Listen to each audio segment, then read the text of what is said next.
So in today's video, I have to give credit where it's due. Okay. First and foremost, I am not the biggest fan of pulse rifles. Let's get that clear. Okay. Second off, I am not the biggest fan of slower rate to fire weapons. Okay. Or excuse me, slower rate of fire weapons. Gosh, I can't talk. Forgive me late at night while I'm recording this. Anywho, I talked about it before in my bottom dollar video. Like the 120 RPM hand cannons weren't typically my jam. Bottom dollar changed that, right? Kind of same rules apply across all slower firing archetypes. I just struggle with them typically, right?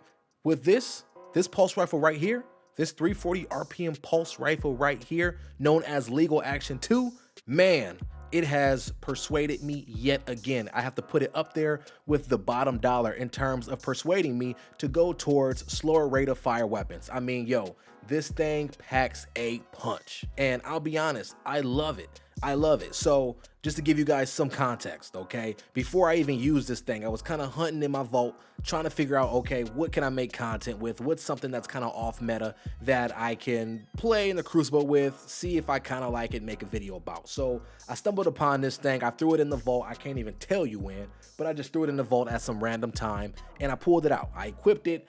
First game, I'm like, this thing kind of doodle, partner. Second game, I'm like, yeah, you know what? It's kind of okay. By the third game, I'm like, yo, I'm kind of getting busy with this thing, man. I'm kind of getting jiggy with it. And from that game on, I was like, yo, I'm hooked. I'm hooked. I am hooked.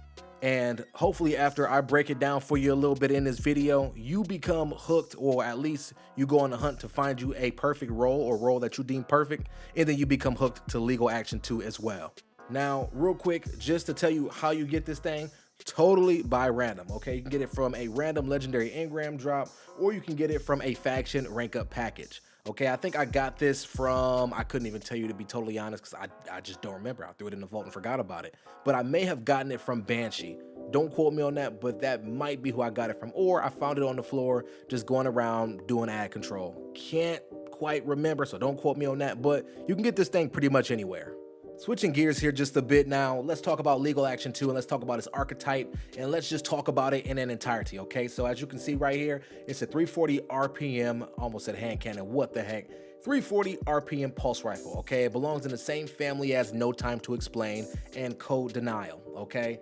Pretty decent impact, pretty solid on the range, stability, handling, reloading speed all across the board. Where this thing begins to stand out is in regards to its zoom, one of its hidden stats, right? It has a 22 zoom. Now, for those that are unaware, this zoom is equivalent to, I would say, a good amount of scout rifles, right? So my mouse and keyboard players using this thing will be able to two-burst crit people without a second thought, right? And my good recoil controlled controller players, man, that was a tongue twister and your boy got it, man. I gotta go ahead and pat myself on the back in that regard. Anywho, my good aiming controller players, you all will be able to two burst with this baby as well, and you'll be able to do so at some pretty solid ranges, okay? Now, I will let you all know that I'm using counterbalance stock on this because, I mean, why not lessen the recoil if I have the opportunity to, right? The mag is 30 by default, at least for this role, and I'm good with that. I have no problem with that at all. I can do a lot with 30 rounds in the mag. Remember, this thing is a high impact frame. Of course, that means that when you're stationary, you're ADSing, it can be a bit more accurate. So it's good when you can get out in those peak shots, or if you have a flank on the opposition and they don't see you, you can line up a bunch of crits and put down a guardian or two before they even realize where you are. Now, more so for my controller cats, remember, just because this thing has some pretty solid range does not mean you will be two bursting beaming people at long scout rifle and or bow / sniper rifle ranges, right? That's a bit unrealistic because this baby, even with counterbalance stock, has a bit of kickback, okay? I will openly admit that. Even for my mouse and key guys or gals or people in general, it still would be a bit difficult for you to land all those shots at an incredibly long range. But if we're talking kind of hybrid mid-long to mid-range, even in some places close to mid-range, you know, you can get the job done with this baby. Two bursts to the head, see ya later. Also, don't forget a quick 3 bursts to the body. If you catch somebody lacking that isn't paying attention, you can eradicate them as well, especially if you get a bullet or two out of each burst to hit that dome. Now, moving on here, I'm gonna talk about my weapon perks a little bit, all right?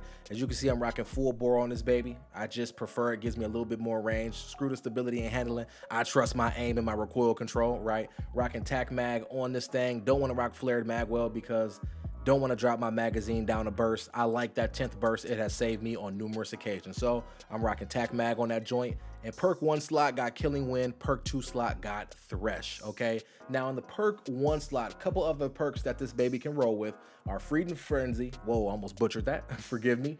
Heating Up, Surplus, Underdog, and Moving Target, okay? And then perk slot number 2 outside of Thresh, it can roll with Frenzy, Rampage, Adrenaline Junkie, Wellspring, or Osmosis, all right? If there's anything I'm changing about this pulse rifle, it's not perk slot 1. I'm digging Killing Wind. I rock with it. I mean, increasing mobility, increasing range after final blows. I mean, that is big, right? And increasing handling, I'm with it, right? I am absolutely with it. So Killing Wind, I wouldn't trade out. If I had to be uber critical, I might take Surplus instead of it, just because I use my abilities a bit more sparingly. As you know, I've developed my Crucible IQ.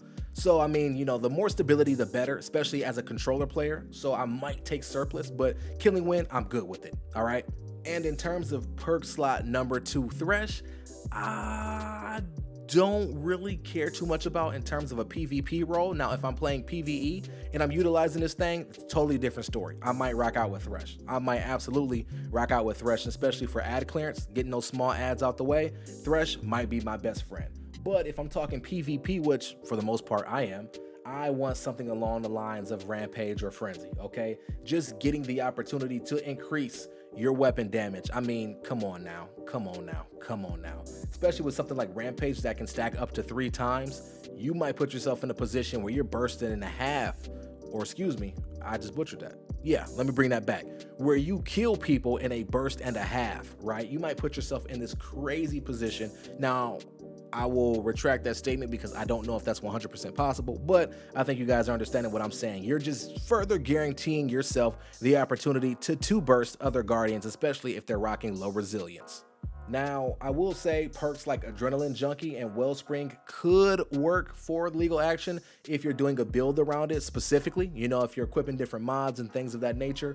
But if you're talking just straight pack a punch, something you don't need to equip extra mods for, Killing Wind, I love it. Give me Rampage right here, and I am erasing everybody in the Crucible. At least I think I am. Ultimately, all in all, sincerely, conclusively, whatever word you want to use to conclude this video, know that Legal Action 2 is the real deal. It really is, and it's something that I do deem viable, especially if you start to learn how to utilize it properly. You start to build around it a little bit, do things like counterbalance stocks, and any other thing that can help increase target acquisition and things of that nature. If you apply those type of mods to your character, oh my gosh, this baby can get busy, Haven't quite seen it in the competitive and or Trials of Osiris scene yet, but don't be afraid to be the first person to bring it out. I promise you, when you start 2 bursting cats, you'll find other people starting to use it as well. But ultimately, what do you all think about Legal Action 2 if you came across a pretty solid role? Let me know down in the comments below. Are you digging it? Are you not digging it? Also, what is your GOAT role? Again, let me know in the comments. It's been your boy Cray. I am signing out. As I always say, remember, make sure you stay humble, be blessed, and remain relentless. And I'll catch you all in the next one. Peace.